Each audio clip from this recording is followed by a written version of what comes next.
Welcome to Full PreFrontal, the show that exposes the mysteries of executive functions. This show is a collection of conversations about the role of the prefrontal cortex, which impacts your focus, planning, problem-solving, emotional balance, and independence. These conversations will introduce mental tools that will empower you to shift your mindset for a successful life. And now, here's your host, Sucheta Kamath. Welcome back to Full PreFrontal, where we are exposing the mysteries of executive functions. I am here again with our host, Sucheta Kamath. Good morning, Sucheta. Always good to be with you. Looking forward to today's conversation and a coming interview with Dr. Ron Siegel. Going to be great. But before we begin, you're going to talk to us about a man, his son, and a donkey, and what any of that has to do with mindfulness. Yes, Todd, that's correct. So let me ask you this question. Do you think we actually evolved to be happy, or we simply evolved to survive and outlive the most treacherous circumstances or treacherous environment that we were living in? So what I'm going to talk about today is the mind and the brain connection. So the most painful experiences are much more memorable to us than the pleasurable ones. You can understand that, right? So let me tell you a story that I grew up listening to. This is one of the Aesop's fables. A long time ago, there was a man who took his son and his donkey to the market. After a little while, he passed some villagers and he heard them say, "You fools, why are you not riding the donkey? What do you think the donkey is for?" After listening to those words, of course, the man said, "Okay." And he put the boy on the donkey and they continued to go towards the market. After a little while, again, they passed some more villagers and one whispered and said, "What an entitled young man. Can you imagine? He's letting his father walk in this, terrible heat, and he is so carefreely riding this donkey." So when the man heard this, he, of course, got the boy off the donkey and he got on the donkey. Then he continued with the journey. Then he passed a couple of women, and one of the women just come out and said to the man, "Shame on you, old man. Can't you see that the little boy is kind of suffering and you're walking merrily on this donkey?" So after that, the man changed his mind again and he pulled his son and they both began to ride the donkey. By now, they entered the town where the market was, and the man heard many people whisper or snicker as he was passing by.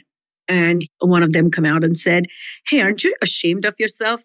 How cruel. You both are weighing this donkey down." And by then, the man was very close to the market, but he still wasn't there. And he got off the donkey. He pulled his boy down, and then he began to think and think and think. And he said, "What should I do?" And of course, he had an idea. So nearby, there was a pole. So he took the pole. He tied the donkey, front feet, back feet to the pole. And then he put the pole on his shoulder and then asked his son to do the same. And they began to carry the donkey across this bridge. Now, as they were crossing the bridge, the donkey began to lose his mind. He began to kick and struggle. And then the donkey fell into the water and all the people of the village laughed. So the story here is talking about this man who constantly was in a state of fear about what people were saying. And he changed his mind every time he heard a new way people were judging him and telling him what to do. So this story clearly talks about the man and his struggle to please others, but more importantly, his tireless effort to avoid the pain that he feels when others criticize him or critique him. Neuroscientists believe that over millions of years, our brains have evolved to escape the pain and hunt for the pleasure. The fleeting nature of the pleasure, however, just contrasted with the ever so present dull ache or pain of suffering that comes from the memory of past events or rejection or kind of hurt that comes from people, talking poorly of you, gets stuck to our brain and makes the emotional regulation impossible. So the question is, what is the best way to unstick this pain that we so closely hang on to? So let's find out from my guest today, Ronald Siegel. He is an assistant professor of psychology, part-time at Harvard Medical School, where he has taught over last 30 years. And he is a longtime student of mindfulness meditation and serves on the board of directors and faculty of the Institute of Meditation and Psychotherapy. He teaches internationally about the application of mindfulness practice in psychotherapy and other fields and maintains a private clinical practice in Lincoln, Massachusetts. Dr. Siegel is also a co-author of Self-Treatment Guide Back Sense, a revolutionary approach to halting the cycle of chronic back pain, which integrates Western and Eastern approaches to treating chronic back pain. He's a co-editor of critically acclaimed text Mindfulness and Psychotherapy. He's a co-author of Professional Guide Sitting Together, Essential Skills for Mindfulness-Based Psychotherapy. And he's a professor for the science of mindfulness, a research-based path to well-being produced by the Great Courses. And I highly recommend that. We will have links to all of these things, all of Dr. Siegel's work. And I highly recommend to subscribe to this great course, which I got a lot out of. So with that, I will just say one more thing, Todd, that there is a book called The Buddhist Brain, in which the author Rick Hansen says that our brain has evolved to be a Velcro for bad experiences and Teflon for good. What it means is the bad experiences glue to the brain without any effort, but the good experiences just slide ever so slightly off that Teflon surface. And we need some tools to find out how to tackle that. So that's what we're going to do today. Well, I'm looking forward to that, Sucheta. I had never heard that Aesop fable before, and it's fascinating. And my life changed dramatically when I began to not worry what the public thought of me and my actions. It took me a long time to get there, but I finally got there, and it changed everything for me. So, boy, that the Velcro and the Teflon model certainly is apropos to what's happening in our society today. It's going to be a great conversation. Very much looking forward to it. So let's get right to it. Here is Sucheta's conversation with Dr. Ron Siegel. I am so happy to have you, Dr. Siegel. Welcome to the podcast. Thanks for inviting me. Let me start with my perspective on this topic. So my clinical experience in working with people who are struggling to live at their personal best is the inability to manage. May that be attention, intention, responsibilities, goals, thoughts, behaviors, or even relationships. So when I think about the key ingredient in executive function proficiency, I often link it directly to self-regulation. Can you talk about the key component of self-regulation, which is emotional self-regulation, and how do you see it help unlock the human success? Well, emotional self-regulation is a very interesting topic. If we step back and think, why do humans have difficulty with this? And the reason we have difficulty with this is because we evolved with several different motivational systems, all of which don't, as well as capacities to deal with challenges, all of which don't necessarily play well with one another. For example, we inherited from even reptiles and fish, and certainly the other mammals, this fight or flight response, this response that we have when we experience ourselves to be in some form of danger, right? And we either react to the danger by fighting against some threat or running away, or sometimes a third thing, which is to freeze.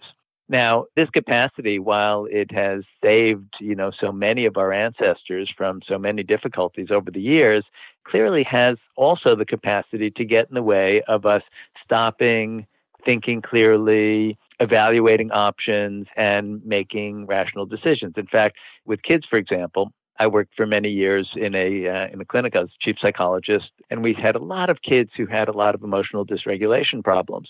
And very often, the question that would arise is, Johnny would do something completely harebrained. He'd run away from school, he would assault another kid or something. And then when the parents would be sitting down and talking to Johnny, they'd say, "What were you thinking?"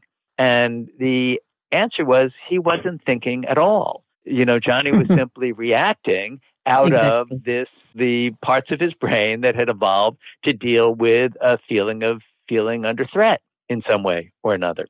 So when we're talking about emotional self-regulation, we're largely talking about the ability to be able to take a breath when some kind of emotion or impulse arises in the heart and in the mind, rather than simply acting on it impulsively. Now, we have difficulty at levels that are much more nuanced than the simple fight, freeze, and flight response because we have all sorts of emotional needs, right? Humans evolved to have a need to feel accepted by others, right? Because if you were alone in the African savannah, that was a death sentence. So we have a very strong need to feel like we're included and we're accepted. Humans also evolved a very strong need to feel like we're comparing well to others, because historically, and you can see this across all mammalian species, in fact, you can even see it in some species of crickets, there is social ranking that happens, right? Who's on top, who's on bottom. And to be on top meant to have a much better chance of propagating your DNA, because it turns out that in mammalian species, both the dominant males and the females that consort with the dominant males have a much better shot at propagating their DNA and having their kids taken care of and the like, because they have more access to resources and this kind of stuff. Well, this in humans translates to our ever-present concern with self-esteem and social comparison and feeling respected or not. And of course, whenever we feel like we're injured in this way, where we feel like we've been put down or disrespected in some way, that raises up all sorts of emotions that very often people act on in ways, again, where it's the "what were you thinking?" question. Well, they weren't really thinking. People were simply responding to this very powerful, hardwired emotional drive to try to feel good about oneself or to feel like I'm on top or I'm winning. So we have all of these intense impulses that arise up in the heart, in the mind, in our nervous system. And humans also have the capacity to reflect on these, but it's always a competition between our capacity to reflect on these and these very powerful instinctual systems, and often our capacity to reflect loses out. I love the way you have laid this down, because I think this really, really gives a wonderful perspective, particularly parents of young children, as well as those adults who tend to be a lot more impulsive than most. This cool system and the hot system, it's wonderful to logically think that, yes, I need to take my time. I need to really not blurt out. But when you are blurting out, that's because at that time, your emotions are hijacked by these primitive, primal, set of pre-wired emotions, so to speak. I love that framework. So let's get into it. You are the expert in mindfulness. So what is mindfulness, and how did this become part of everyday language in the Western world? And it is kind of new, and even the neuroscience of efficacy and effectiveness of mindfulness practice has, creeped into the science, which is so amazing to me, and about time. But can you give us a little bit of that, what that is? Sure.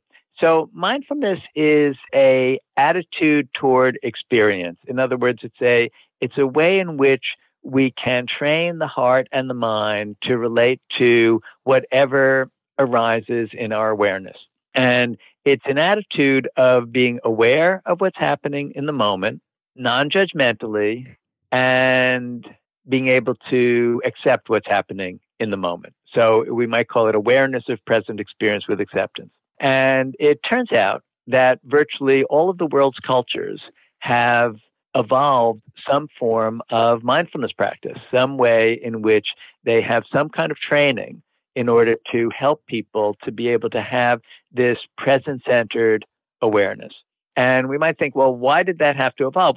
Well, cultures have evolved this because of the problem that I was just referring to previously, which is that throughout the ages, people have noticed that there is this tendency to react based on these very basic human motivational systems that doesn't always work out well and very often gets us into trouble.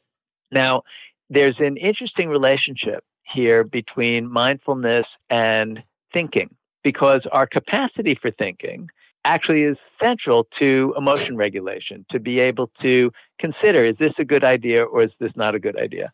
But as humans, we can also get caught in our thoughts, in which we start to believe in our thoughts in a way which is counterproductive.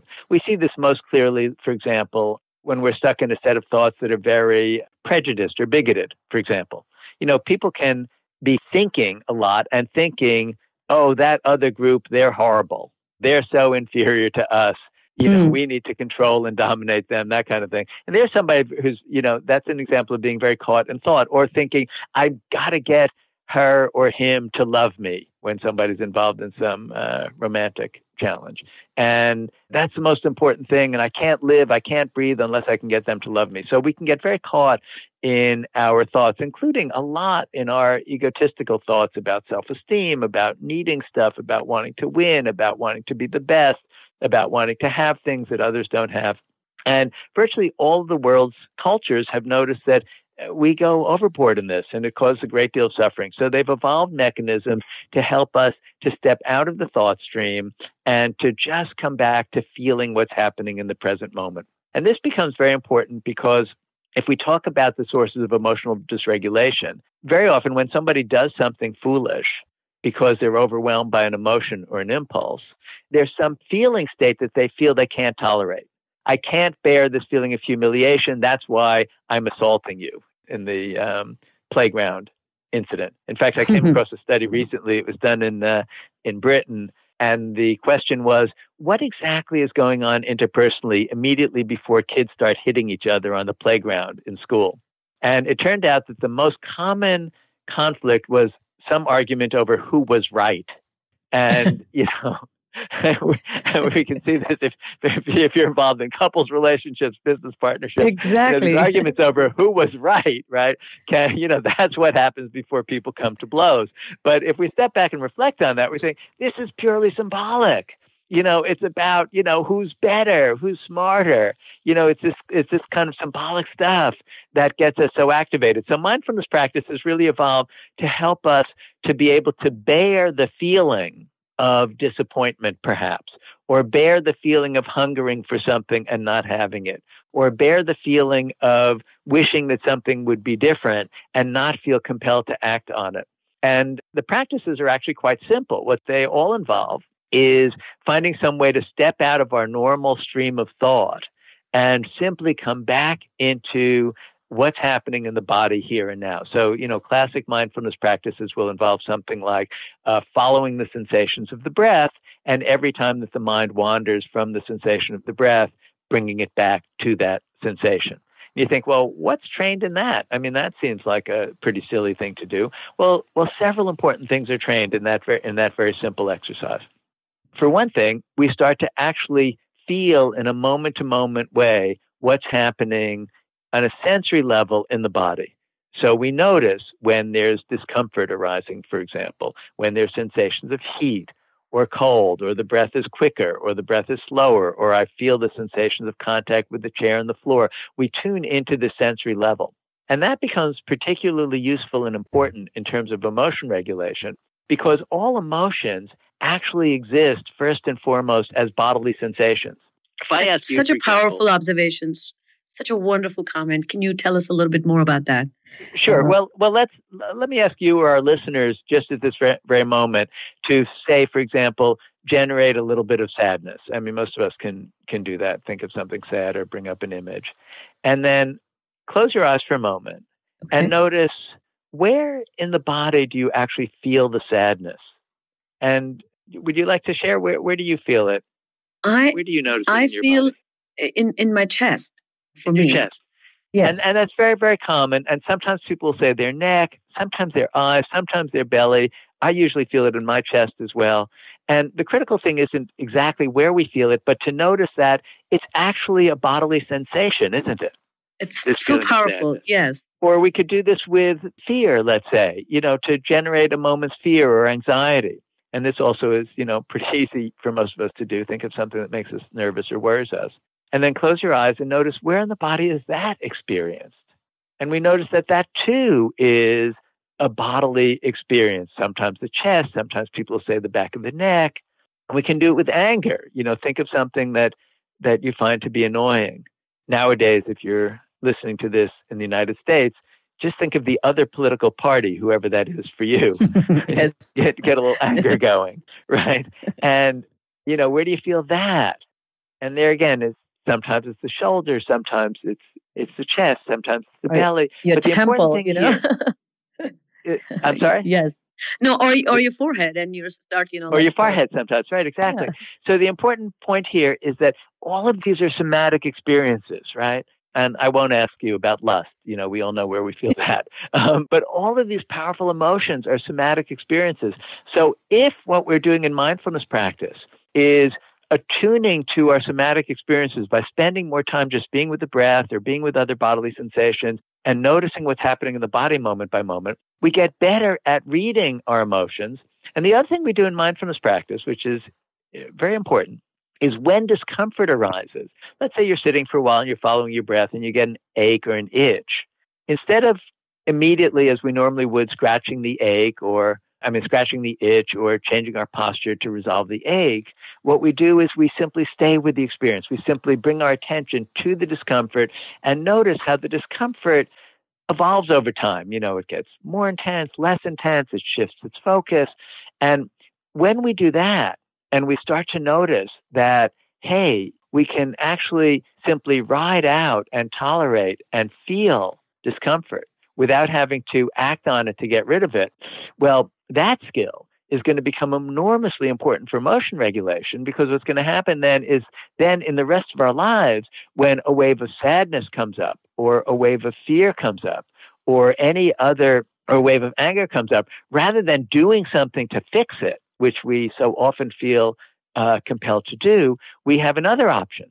We can simply be with it. We can simply feel it, ride it out, and notice it changing. And that gives us enormous capacity for emotion regulation. And it's very interesting to realize that virtually all the world's cultures have hit on some variation of this. Sometimes they do prayer practices. Sometimes it's the rituals the hunters would do when they're sitting still to wait for the animals. Sometimes you see in yogic traditions and in a lot of Buddhist meditation traditions where they're doing formal meditation. But virtually every culture has hit on our need for this and has evolved some way to practice it. So wonderful. I think you answered several of my next follow-up question that I was about to ask. But one thing that struck out in all this conversation to me that, I had a guest, Carol Tavris, who's written about cognitive dissonance.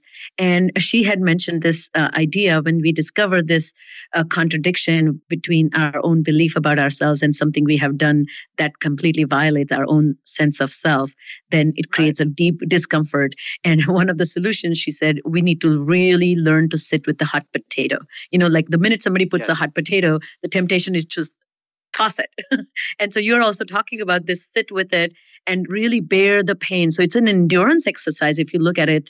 And it's also developing that self-distancing, but really concretizing. I love that idea of really locating the pain. It's not somewhere out in the universe or deep inside your psyche. It's literally in your forehead or in your wrist, chest. Right. So people often nowadays talk a lot about being an autopilot. They're less aware, or rather all the things that they tend to do is during this autopilot mode when they're not thinking clearly about their thinking. So is there a distinction between this, our thoughts about self, which kind of, what Damasio talks of in consciousness about your autobiographical memory gets activated the minute you open your eyes and all the knowledge you have about you is brought on board. And so to not think about self in a selfish way, but more enlightened self-interest way. You're kind of talking about shifting that awareness. Is that something doable for all of us? Or is that something really you're talking about?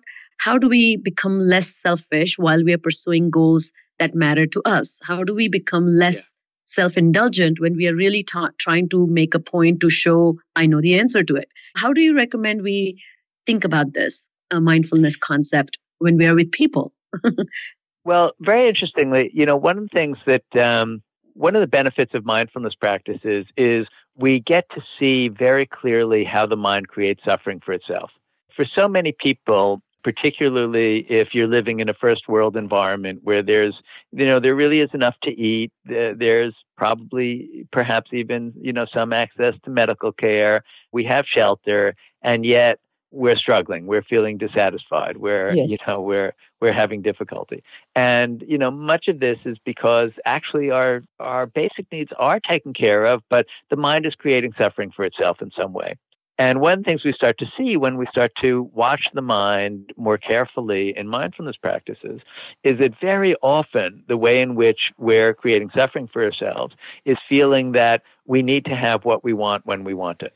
Yes. This is most clearly evident in addictions of all sorts. If we look at addictions to substances, well, what's that about? Well, there's some state of mind or body that is uncomfortable. We want to change it into another. If we take the substance, it makes that shift, and doing that from time to time, occasionally, having a glass of wine, no harm done. But if you do that compulsively, you get yourself into all sorts of difficulty, because what happens is that the effects of escaping, if you will, by using the substance, bring on all sorts of negative consequences in our lives.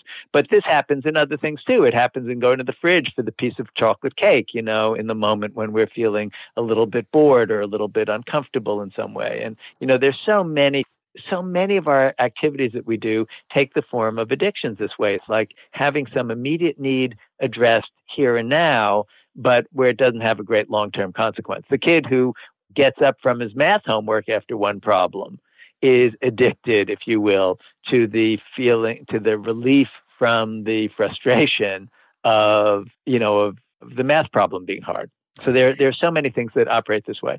And, one of the things so what we start to learn is, hey, so often when I do what I feel like right now, because it's what I want in this moment, it doesn't necessarily have good long-term consequences for us. The classic Stanford experiment, I think it was Walter Mischel, did this. Yes. Where they, offered 4-year-olds marshmallows, and they said, I'm going to go out of the room for a moment, and here's this marshmallow. If you eat it now, that's it. That's your marshmallow ration for the day. But if you can wait, I'll give you 2 marshmallows. And, the capacity to bear the feeling of wanting a marshmallow and not eating it right away, correlated to so many forms of success in life, because it was about not just immediately gratifying some desire. So we start to notice in mindfulness practice that when we feel compelled to act on desires, it brings a lot of suffering for ourselves and for others. And luckily, mindfulness practices help us to have that capacity to bear and to be with discomfort, which is the central capacity for not being self-centered. Because think about people we know who are very self-centered in the world, or think about ourselves when we're acting in a very self-centered way. It's almost always about, I want what I want for me now. And when we think of people who are wise and not self-centered, they're always thinking, okay, so what's the consequence of this for me and for others in the short run and the long run? It's having that greater perspective, which is, central to more wise action in the world. And mindfulness practices, interestingly, if you read about them in, for example, the Buddhist traditions, and you don't have to be Buddhist to do this, these exist in all the world's cultures, but there they say, well, the whole point of the practices is to cultivate wisdom and compassion. The whole point is to have this ability to not be immediately self-focused on my needs and what's best for me, but to see the big picture, and to have feelings of compassion both for our own suffering and for the suffering of others. So this kind of maturity, if you will, is very much the goal of the practices. And we now have data that shows it's actually the effect of the practices. Amazing. I could talk to you for hours, and I cannot believe we are already at the end of our this segment, but I'm highly encouraging all our listeners to tune in to the next one. We'll be talking about actual therapeutic process. I wanted to kind of close with this thought that came to my mind as you were speaking, that, I really appreciate the importance and value of mindfulness practice, because to me, it helps in 2 ways. One is it connects how to heighten that awareness and recognize its relationship to the self and self-identifying information, and create that separate or distance, as you were talking about. And secondly is how it helps you build a new perspective, which is, again, cognitive flexibility and perspective taking. So really, in at least Hindu tradition as well, we have the concept of relative truth, this idea of pain and pleasure and success and failure, which are, life is full of sorrow sprinkled with joy, or life is full of joy sprinkled with sorrow. It's up to you. But what would you say in conclusion, that if people think about mindfulness, what's your one closing takeaway for people that you would love for them to think about? Well, that it is basically, this is a way to train the heart and the mind to help us to live in a way which is saner, more mature, and in the long run, far more gratifying and far more satisfying. And we need it because we didn't exactly evolve to be happy or mature. The human brain doesn't necessarily lead us in the best of directions. And, all one needs to do is look at world history and politics and the like to realize that, oh, yeah, we need work. And this is one way to work on ourselves. Well, thank you so much for your time and your wisdom. I'm very, very grateful for having this conversation with you today. And I can't wait to talk again soon. All right. That was Sucheta and Dr. Ron Siegel. Wow, Sucheta, what a great conversation. This whole idea of mindfulness is so important. And it's something that I'm really, really passionate about. So great conversation. Any initial thoughts you want to share? Yes, Todd. I think we humans need the validation. We need to feel accepted. We have a lot of anxiety and fear that comes from comparing ourselves with the others. We have bias towards negative thoughts. And all that generates so much web of confusion and web of fear and anxiety. And those are the thoughts and feelings that we operate from. And if we are coming from that place of insecurity and instability, certainly our interactions with the world are certainly affected. From executive function point of view, we need tools and strategies to regulate our emotions. And what is regulating emotions? It's nothing but bringing balance, bringing harmony, but kind of really changing and shifting perspective within our mind and heart to not really panic and not get too carried away by the feelings that are festered in our heart. And I find the conversation we had with Dr. Siegel to be really poignant about guiding us to move towards that sense of equanimity. If we take a minute to think about this, how did we survive in the most challenging environment over thousands of years? If we did survive using our sophisticated brain. And so this brain was designed to outrank the challenges that existed. But in order to do that, the brain was constantly kept on high alert to notice any threats to survival. And the survival threat came from not recognizing the difference between a predator and non-threatening entity. And now we don't live in a wilderness that we are constantly threatened, but this fear has now transported to more sophisticated cultural aspects of our survival, which is, am I being part of a larger group? Do people like me? Am I included? Would I become a laughing stock? Whatever the fears are. And that's why we need mindfulness techniques to take better decisions, to guide our attention, to think about the larger picture. We can only do that once we regulate our emotions. So how do we take charge of our own mind or do something like mind control? How do we do that? Yeah, mind control, you use a very nice phrase. It's mind control sounds crazy or sounds something artificial, but it is mind redirecting, so to speak. So Dr. Siegel describes this as a way to train our heart and mind to become more saner and become more mature and less reactionary. This reminds me of Nelson Mandela's quote. He said, "As I walked out the door towards the gate that would lead to my freedom, I knew if I didn't leave my bitterness and hatred behind, I would still be in the prison." And that's, to me, kind of an example of how people who have managed to evolve do this successfully. So the way to raise the emotional acumen is to recognize that the mind is the biggest culprit and the single source of suffering. It is looking for an instant release from any frustration, boredom, or discomfort that is brought upon by now or the given moment. So this myopic mind is hyper-focused on the need of the current self. And as a result, it has no regard for the future self. And it does not keep in check the nagging whisper that the dissatisfied mind can constantly talk about. And it hijacks sanity. So when the mind doesn't get what it wants, or it is dissatisfied or discontent, it is all in all unhappy. And then that mind is the greatest source of inner tension. And this inner tension also, as you can imagine, comes from our inability or poor capacity to endure the dissatisfaction or not getting what we want or not being able to keep what we have.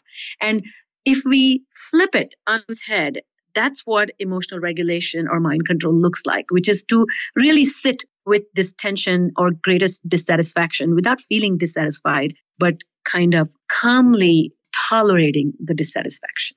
Well, such a great quote from Nelson Mandela. I'll be thinking about that one for, for a little while. Great stuff. All right. So we agree that a mindfulness practice is essential. I'm curious to know how you see it actually benefiting this mindfulness practice, how it benefits your clients.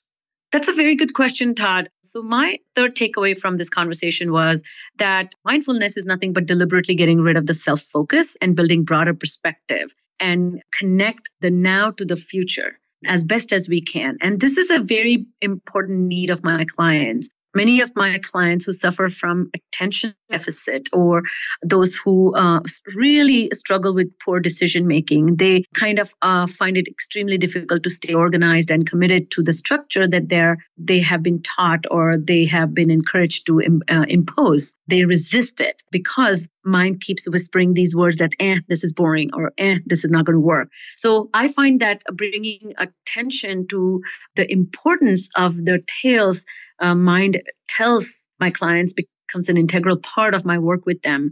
I also remind a lot of my clients that great leaders have successfully done that. And eventually that is what has made them great leaders, particularly if you look at those who have self-sacrificed for the greater good. So in my practice, another thing that I find really helps is a person with well-cultivated mindfulness practice is a lot less compelled to act on feelings of desire and is less likely to think about himself and more about the consequences of his actions and its impact, not just for self, but for the whole world or the larger group. And that kind of thinking shift is exactly what executive function training looks like.